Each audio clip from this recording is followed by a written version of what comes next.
таван толгойн ордын тухай иргэн үнийн хувьд хэдэн мэдээлэл өгье.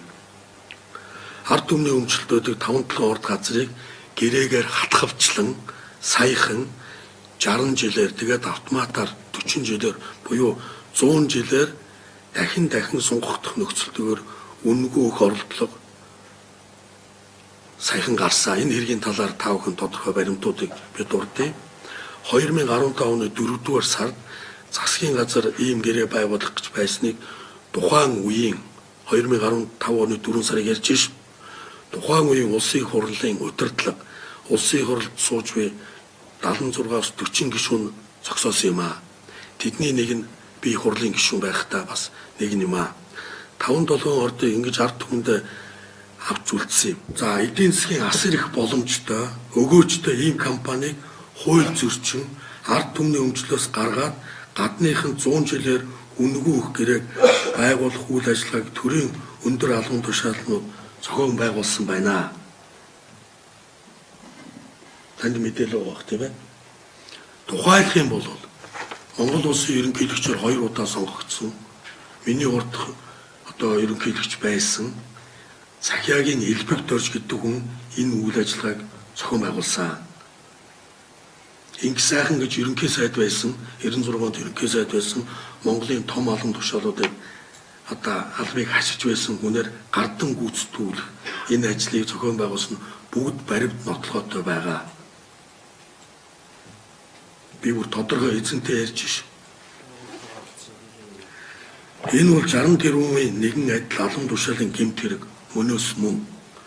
Үүнийг яагаад одоо болтол шалгахгүй байгаа юм бэ гэж энэ өдөртөх ажлуудын зөвлөгөөн дээр би асууж байгаа. Гэмт хэргийн үр дагавар нь маш тодорхой. Ард түмэн ямар их боломж мөнгөө алдаж байж тухай сая жаргал сайхан маш тодорхой ярьлаа. Энэ бол нэг л орд. 5-7 ордын тухай одоо баримтуудыг би бүгдийг энд танилцуулгана байна. Сая сүүлийн жилүүдийн тайлан энэ байна. Хэдэн оноос ямар хайгуул хийж хизээ тээзүү нэгж бүгд энд байж байгаа. Энэ өргөдлөө. Тэгээд энэ ордыг бол 1960-аас 90 он хүртэл 5-7 ордын нөөцийг төрийн хөрөнгөөр хайгуул хийж нөөцийг тогтоож зохицоор ашиглах техник эдийн засгийн үндслийг баталж орон нутгийн чанартай уурхай ажиллаж ихсэн байна. 1960 оноос хойш шүү. Гэтэл хувийн компани ордод хайгуул хийж нөөц тогтоосон гэдэг худал мэдээллүүдийг гадныхандаа нээлж хууль бусаар хувьчилж авах оролдлого удаа дараа гарч оролдлого хэрэгүүд хийгдсэн. Төрийн өмчөөр хайгуул хийгдэж нөөцөн тогтоогдсон төрийн өмчийн ордыг хууль бусаар үн төлбөрөөр хэн нэгэнд өгч эрхэж болохгүй гэдгийг та хүн эрх биш ойлгож байгаа болов уу гэж бодож байна. Үндсэн хуулиар хэрэгжүүлж газрын баялаг жинхэнэ эзэд нь болсон иргэд үр шимийг нь хүртэх ёстой.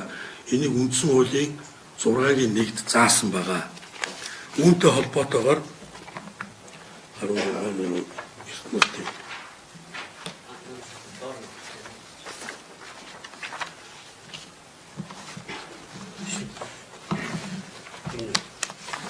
За ингээд энэ 15 онд дайрсан дайралт 100 жилээр авах гэсэн. Ингээд 16 оны их хурлын сонгуулиар Ч Эрдэнэбат гэж ерөнхий сайд тохон томилогдсон. Хууль зүйн сайд Цэн Ямдурч хэлэхдээ ерөнхий сайдын ямар шалгуургүй хүн гинт ерөнхий сайд болсон олон хүн дургуутсан. Энэ хүний зорилгыг би сая дахиад тодорхойлох гэж. 2016 оны 11-р сарын 16 оны 7 сард 6 сарын 28-нд сонгуулийн үр дүн гарсан ба эрх баригч нам 65 судалтай болсон. Ингээд Ч Эрдэнэбат ерөнхий сайд болсон. Дахиад энэ 5 толгойг зүтгүүлсэн. 39 дугаар тогтоолыг хэрэгжүүлэх зорилгоор буюу 2016 оны 12 сарын 31-ний дотор засгийн газрын хуралдаанаар хилцүүлэхийг ажлын хэсэг таштурж даалгасан байна. Тэгэхээр энэ саяын тэр жаргал сайхны мэдээлдэг Монгол улсын иргэдэд үр өгөөж олох ордын 100 жилээр авах оролдлого дахиад хийгдсэн байна. Ерөнхий сайд цааган бэлэг солилцсон Эрдэнэбатаа энийг ингээд танд өгч байгаа. За энэ хоёр баримтыг дахиад та нар энэ хоёр баримтыг би яагаад ингэж байна гэхээр жижиг дунд үйлдвэрийн зээл нь болохоор 11-р сарын 9-ний өдөр сайдад ирэх өгөөд 2 тэрбум өргөсөн байж байгаа. 16 оны 11-р сарын 9-ний өдөр.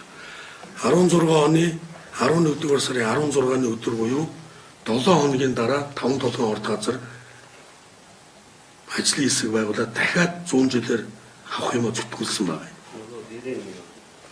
Энэ нөгөө гэрээ нь байна. 178 хуудастай энэ гэрээ энэ 7 хоногийн завсар гарсан жижиг дунд үйлдвэр 7 хоногийн явсан жижиг дунд үйлдвэрийн зээл буюу энэ их хурлаар 5 толгойг батлуулах конопны үйл ажиллагаа хийж байна. Одоо хүртэл конопон төр тэмцэж байгаа. Энэ 178 хуудас энэ ордыг 100 жилээр өгсөн гэрээ.